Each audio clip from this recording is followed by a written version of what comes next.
அனைவருக்கும் வணக்கம். நீங்கள் நம்ம சேனலுக்கு புதுசுன்னா பக்கத்தில் இருக்கிற பெல் பட்டன் அமைத்தி சப்ஸ்கிரைப் பண்ணிக்கோங்க.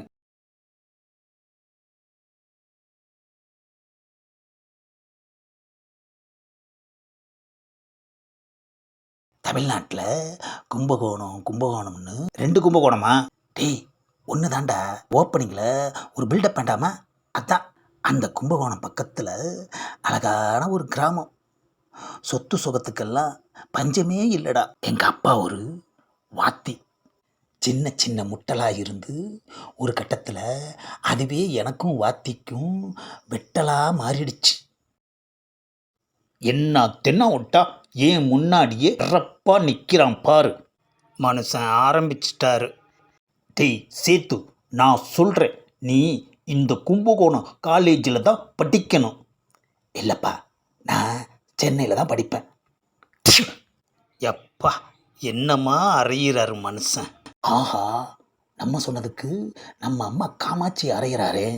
ச்சே, இந்த கருமம் பிடிச்ச மனுஷனுக்கு இதை விட்டா வேற எதுவுமே தெரியாது. பாரு காமாட்சி, ஒரு தடவையாவது சொன்ன பேச்சை கேட்குறானா உன் மகன்? சேது, அப்பா சொல்கிறத கேளியா? முடியாதுமா. என்னது? அவன் பதில் சொன்னதும் காமாட்சி நவுந்து நின்றுக்கிட்டா. ஓ, நான் அடிப்பேன்னு பயந்துட்டா போல இருக்கு. அப்பன்னா நீ ஏன் சம்பாதிச்சு படிச்சுக்கோ. நீங்கள் எதுக்கு இருக்கீங்க? என்ன மறைக்கிறீங்க? சேது, அப்பாவை எதிர்த்து பேசாதப்பா. அப்படி சொல்லு காமாட்சி. அம்மா, நீங்கள் பேசாமலேயே இருந்து தான் அவரை கெடுத்துட்டீங்க. என்னது? அவ என்ன கெடுத்துட்டாளா? ச்சே, இனிமே இதுங்க முன்னாடியே நிற்கக்கூடாது. என்னது? மனுஷன் துண்டை உதறி தோளில் போட்டுட்டு எனக்கு என்னன்னு போயிட்டாரு. ஏயா சேது, நீ செய்யறதுக்கெல்லாம் உங்கள் அப்பா என்ன போட்டு அடிக்கிறாரு. உனக்கு கொஞ்சம் கூட பாவமாக படலையாயா? இங்கே பாருங்கம்மா, அவர் பேச்சை நீங்கள் தட்டாமல் கேட்குறதால தான் அடிக்கடி உங்களை அடிக்கிறார்.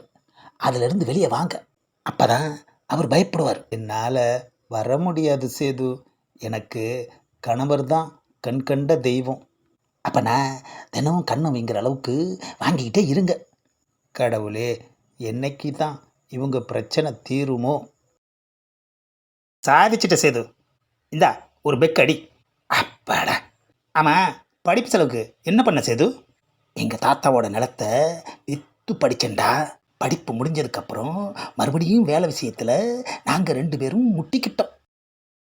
அப்பா, நீங்கள் கூப்பிட்டு நான் வந்து ரொம்ப நேரம் ஆச்சு. விஷயம் என்னன்னு சொல்லுங்கள். ஏன் துறை இங்கே வேலை பார்க்க மாட்டீங்களோ?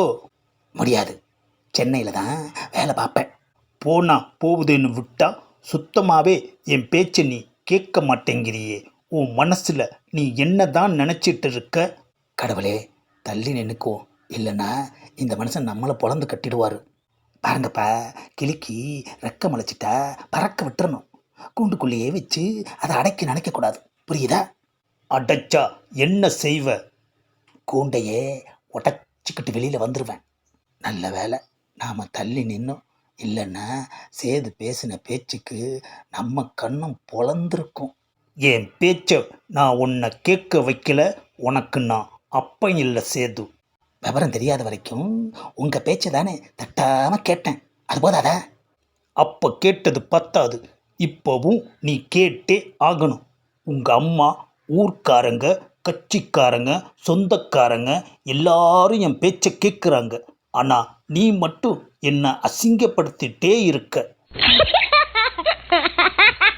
இந்த பதிவை லைக் பண்ணுங்கள், ஷேர் பண்ணுங்கள், மறக்காமல் சப்ஸ்கிரைப் பண்ணுங்கள்.